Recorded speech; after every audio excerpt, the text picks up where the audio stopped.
When we're growing up, we tend to be pretty credulous. We just believe almost anything that people tell us, especially authorities and adults and textbooks and politicians and television, YouTube, the internet. I mean, there's just this sort of sea of information coming at us. And how can you tell the difference between, it's right or it's wrong? How do you know? People believe weird things because our brains are wired up to find meaningful patterns. You think if you see the face in the cloud or the face on Mars or the Virgin Mary in a grilled cheese sandwich or on the side of a window, many patterns are real, and it's good to know what those patterns are, and that's called learning. We connect A to B, and often A really is connected to B. The problem is a lot of patterns are false. They're superstitious thinking. They aren't real.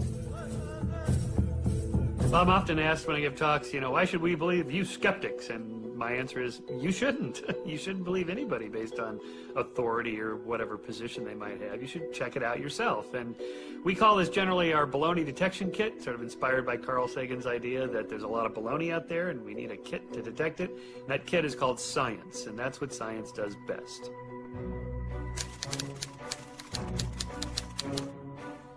So the first of our baloney detection questions you should always ask when you hear somebody make a claim is, how reliable is the source of the claim? You do expect some errors to creep into data, of course, but the errors should be scattershot. They're random.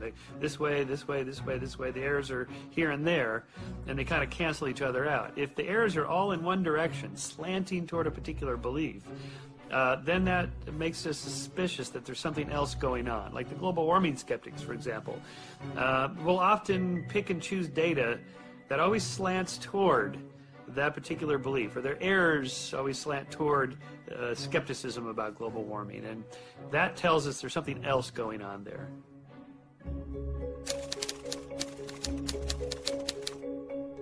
So a second question to ask is, does the source often make similar type claims? For example, New Age people, the people that believe in spirituality and ghosts and haunted houses and UFOs and all this, they believe the whole thing.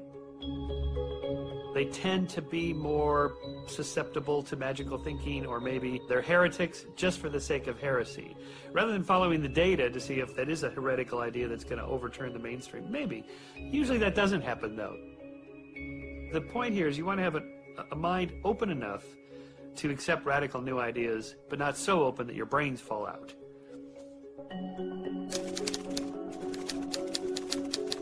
So the third point in our baloney detection kit is, have the claims been verified by somebody else?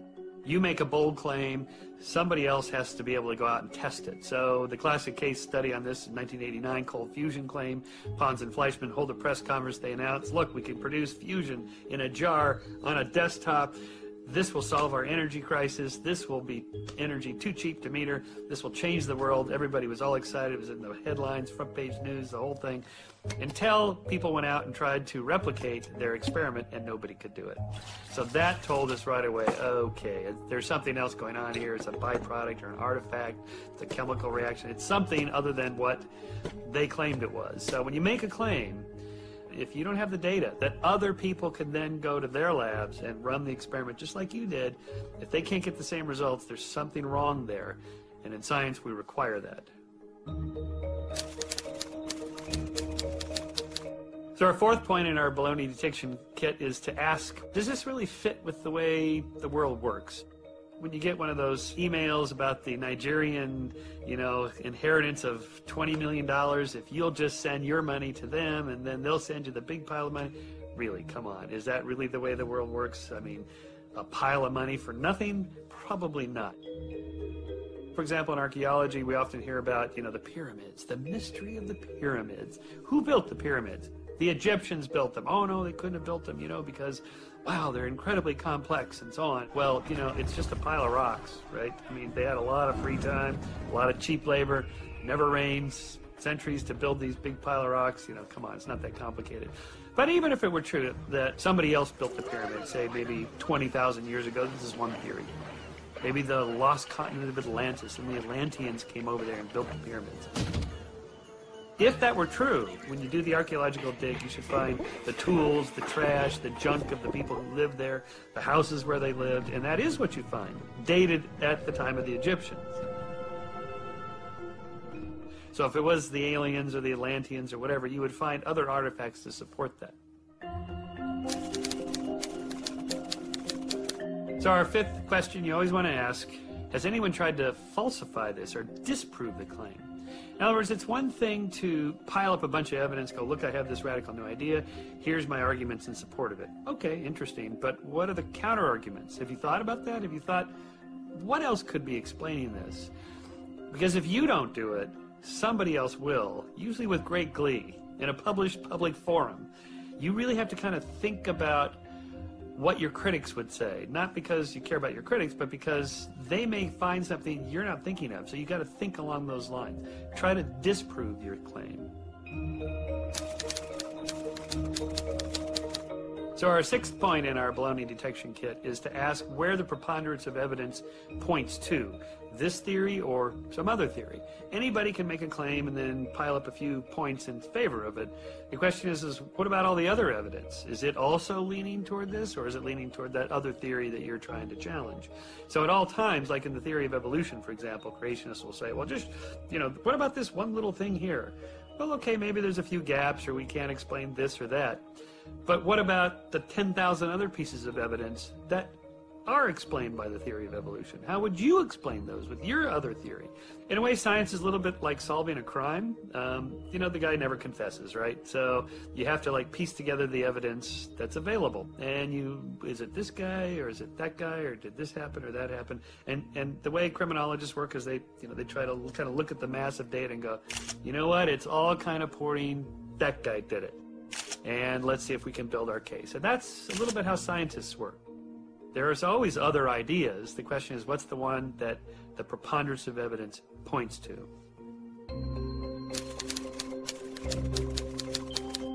So our seventh point is to ask, are the people making the claim playing by the rules of science? That is, are they using the logic and reason and empirical evidence and testing and corroboration and so forth? Or are they just trying to make a case for their particular claim? So for example, a nice case study is the difference between UFO proponents and the members of the SETI community, the Search for Extraterrestrial Intelligence. They both are interested in aliens, but there's a radical difference in the two communities. The one community, the UFO people, they tend to not be scientists, they have no training in science, they don't do experiments, they're not trying to disprove their claim by looking for other explanations, and yet the SETI people, by contrast, they're looking for ways to disconfirm their idea, they're running experiments, they're testing their hypotheses, they're trained professional scientists. So even though they both have the same interest, there are aliens out there, they come at it at radically different perspectives. And that's why one we call science, SETI, and the other one we call pseudoscience, ufology. So the eighth point in our baloney detection kit is to ask if the claimant is providing a positive evidence in favor of their theory or just denying evidence for the other theory. That is, it's one thing to compile a list of problems with the other guy's theory. So you have to actually have positive evidence in favor of your contrary or heretical theory. So, for example, you often see the UFO people say, well, we don't, I'll ask them, where's the evidence? Where's the UFO? Where's the alien body? Well, they covered it up. They've hidden it. It's hidden in Area 51, or they buried the bodies in Roswell, or, they're at some Air Force base. Okay, that's just negative evidence. That's saying, I don't have positive evidence. All I can say is that they concealed the evidence. Okay, that doesn't count. I'm sorry. They'll often hold up these government documents with big blocked out type and go, look at that. The fact that something is covered up for some national security military reason, that doesn't mean it's extraterrestrial. There may be a terrestrial reason for that. So when Bigfoot people, they say, well, Bigfoot's out there. Okay, maybe, there could be a bipedal primate running around in Canada somewhere. Show me the body. Oh, well, the bodies, they hide and they're very secretive and there aren't that many of them and so on. Maybe, but look, you want to name a new species in biology, you got to give us a type specimen.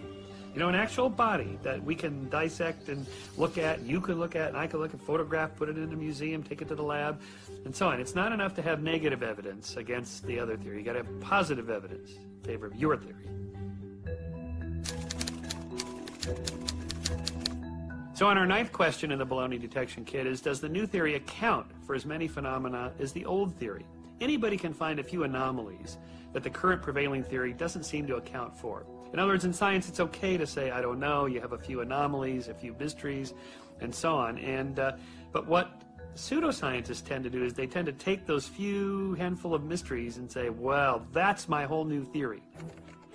At Skeptic Magazine, we always get these long, single-space type manuscripts of a theory of everything. And it always starts off, Newton was wrong, and Einstein was wrong, and Stephen Hawking is wrong. But I have worked out this new theory of physics that explains the world. But the question is, can this new theory explain all the other things that Newtonian gravity explains, and Einstein's global general relativity explains, and quantum physics explains?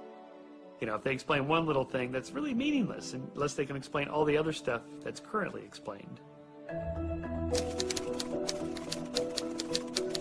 So the 10th question we should always ask in our baloney detection kit is, do the personal beliefs and ideologies and worldview of the person making the claim, is that what's driving their research, or is it the other way around? In other words, science and everything else it's done by people, and people have biases. Confirmation bias, we look for and find confirmatory evidence for what we already believe, and we ignore the disconfirmatory evidence. This is a classic case.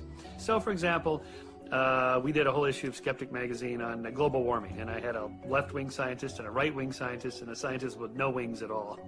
And, why would there be scientists with wings, political leanings? Well, because they're people, and they vote. And something like global warming, well, you can see by just listening to talk radio and so on, this is very ideologically driven, where people, say, well, if I'm pro-business, I have to be skeptical of global warming. Wait, how about just following the data? Shouldn't the data tell us whether the Earth is getting warmer or not? Well, it is. And shouldn't we be able to discern from the data whether the global warming is caused by human activity or not? Yes, we can, and it appears that it is. So what's all this politics stuff? Well, because we're people. So in science, at some point, you have to remove politics and ideology and say, what is the data? What the baloney detection kit does there with our little 10 questions is it helps us, when we encounter a claim, think about it in different ways. What you're going to find is that there's a range.